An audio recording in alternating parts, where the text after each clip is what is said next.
No, the title isn't just clickbait, and this isn't some kind of weird pseudoscience either. There are real scenarios where water can be dangerous for your dog, and it all ties into this here marathon medal, which totally needs to be around my neck right now and has nothing to do with my ego. Let's talk about it.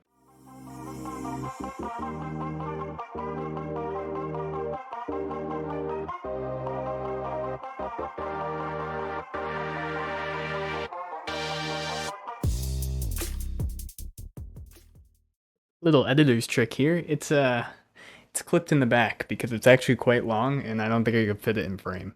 I don't know about the rest of the world, but I know America just got slammed by its first heat wave of the summer, and with that, it's a reminder that we need to try to keep our pups cool during these hot times as well. Now, there's a few ways we can do this, and hopefully you've incorporated some of these ways into your practice, but we'll break it down into three types of dog walkers. Any decent dog walker would probably think to themselves, super hot day out, right?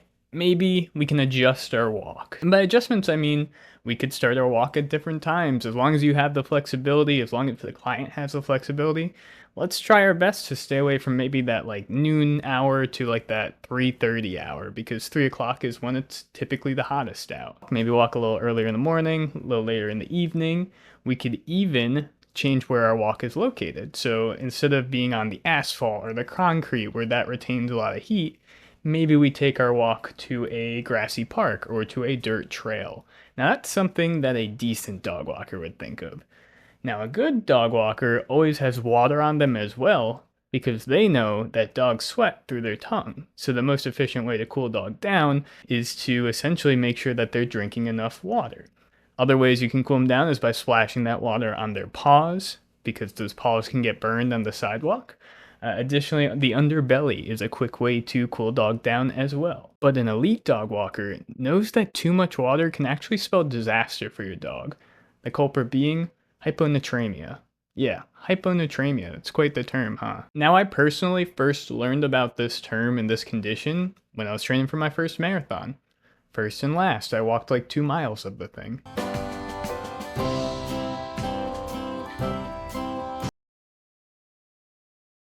Turns out humans can also get this condition. So what is this condition exactly? Well, it turns out it's an imbalance in your body. When we are doing some kind of exhausting activity, maybe we are doing it in excessive heat, well, obviously we are sweating a lot, we're working very hard. Well, when we sweat, we don't always lose the water that we are retaining, but we lose sodium as well. The problem of hyponatremia arrives when we try to replace that deficit with just water. Reason being because our body is gaining all this hydration back, but we're still lacking the sodium levels, so our body is all out of whack. Now, water is great. I'm not telling you not to drink water, but it doesn't contain any of those electrolytes or sodium that we need to restore our body. That's why a lot of the times you see these athletes from all over playing all of their different sports, and they are drinking some kind of sports drink, some kind of electrolyte drink. This is where I'd place an ad for that electrolyte drink if I had any kind of sponsorship from them. But I don't. Anyways, these drinks are a really quick fix to making sure that our body is maintaining that balance that we need. Without them, or without anything similar of the sort, it doesn't have to be in liquid form. I know people will take salt tablets or they'll take the gels when they're on the marathons as well. But without something of the sort, we essentially drink too much water and become water drunk. Now, I know that term sounds silly, but it can have serious consequences, which we want to avoid at all costs. How does this apply to our dog friends, though? Well, essentially, the imbalance component is still the same across dogs and humans.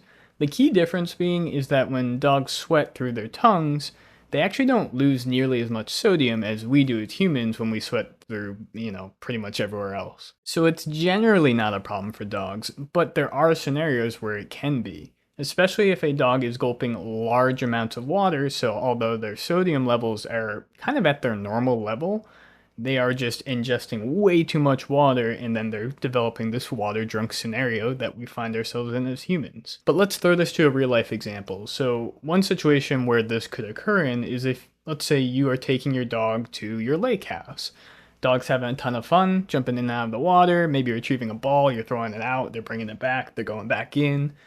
Well, if that dog is keeping their mouth open this whole time, if they're swallowing large amounts of water, if they're splashing around, maybe you see your dog chomping at the water, this could be a scenario where that dog is taking on way too much water. Now, the good news is, like I said, these cases are not super common, and now that you know about it, you can actively prevent it. And it's not too hard to just make sure that you're taking breaks if you're playing with your dog, or maybe if you are, giving them a water bowl, consider a smaller bowl so you can actively monitor their water intake a little bit easier than if you're just giving them like a gallon jug to drink out of. I hope that wasn't too startling for you. It was a quick one. It's just something I wanted to bring up, something that was on my mind as we go into these warm parts of the year. With that said, enjoy the weather, stay cool, go find your dog. Hint, they're probably parked in front of a fan or an AC unit, but I'm sure they would still enjoy some love.